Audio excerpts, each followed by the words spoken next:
And welcome to day 10, actually day 11, of 30 days in my fibro life. I did not post a video yesterday because I was too exhausted after I pushed myself really hard for an event the previous night. So it was totally worth it. We hosted the West Coast premiere of Invisible, a fibromyalgia documentary, and it was amazing. I'll post a link below so you can check out the film yourself and see when you're able to view it. It will be on streaming platforms later this year. But, long story short, big event, right? Pushed myself for it, did it, and then the next morning woke up, I can barely move. And that's what we call the push-crash cycle.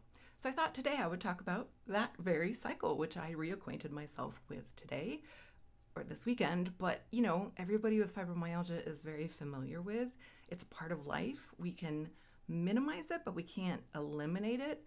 So I think it's really important to kind of have some strategies in mind so that we can at least try to minimize the frequency and the severity of these crashes, because they're pretty miserable. The kind of push-crash cycle in general comes in two flavors. One is just what I did this weekend, pushing yourself for an event, wedding, work event, something like that, and then crashing.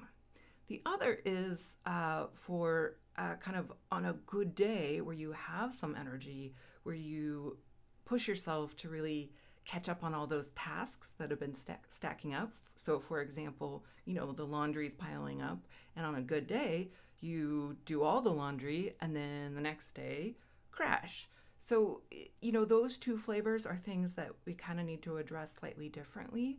But regardless, I think it's important to recognize that is, I think, one reason why we often hear, well, but you don't look sick, because anybody who saw me at the documentary premiere this weekend wouldn't think that I have a chronic illness, right?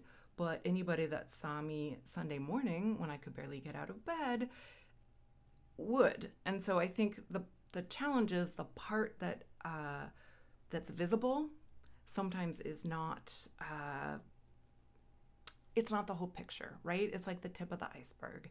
And so this is why illnesses like fibromyalgia are considered kind of invisible illnesses, right? Because we look okay on the outside, at least most of the time.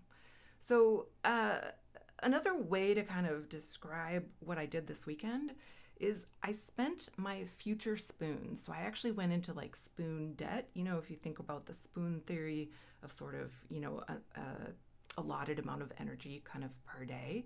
So I spent, Saturday's spoons, but I also spent Sunday, Monday, and Tuesday's spoons. And that's why I'm crashing, right? It's because I've already burned through all those.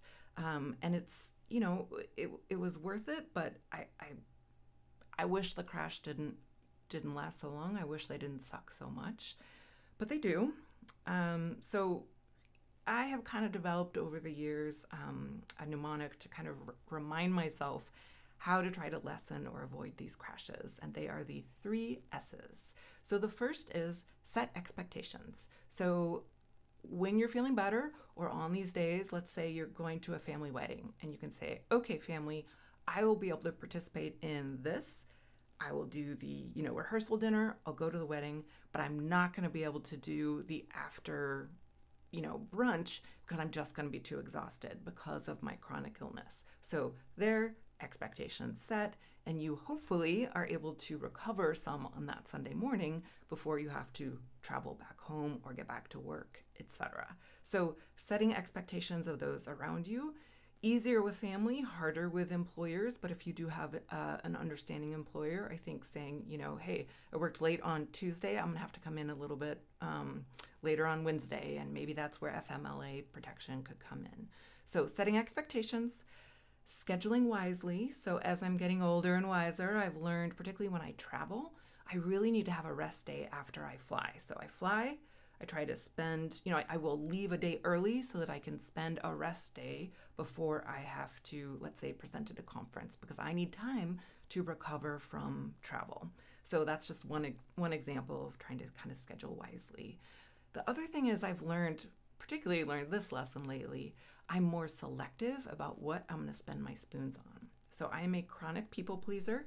So, in my younger days with fibromyalgia, I would want to, okay, like I committed to going to this, or, my mother-in-law asked me to do this, and I really feel like I should, but, I really don't feel like I have the energy. I used to say yes and pay for it. Now I say no, because I only am going to spend my spoons on something that is important and necessary for me. And while that might seem selfish, I also think that it is a matter of survival with chronic illness. So that is something that I think is really important, particularly for those people pleasers among us. And it might mean disappointing people, but at the same time, it is what it is. That's the reality of living with a chronic illness. So another kind of example that comes up for me a lot more now that I'm single is that I tend to get on sort of a single-minded, like, I got to finish this all today. For example, with gardening, I'll be like, I'm just going to keep doing this because I want to finish it by the end of today. And, there's no reason why it needs to happen by the end of the day. It's something that I could do. I could spread out over a week very reasonably, right? But left to my own devices, I'll just keep going and keep going. So without that partner to say, hey, you've been gardening for a few hours, maybe you should stop or take a rest, I'm having to learn to do that myself. Still a work in progress, very tricky.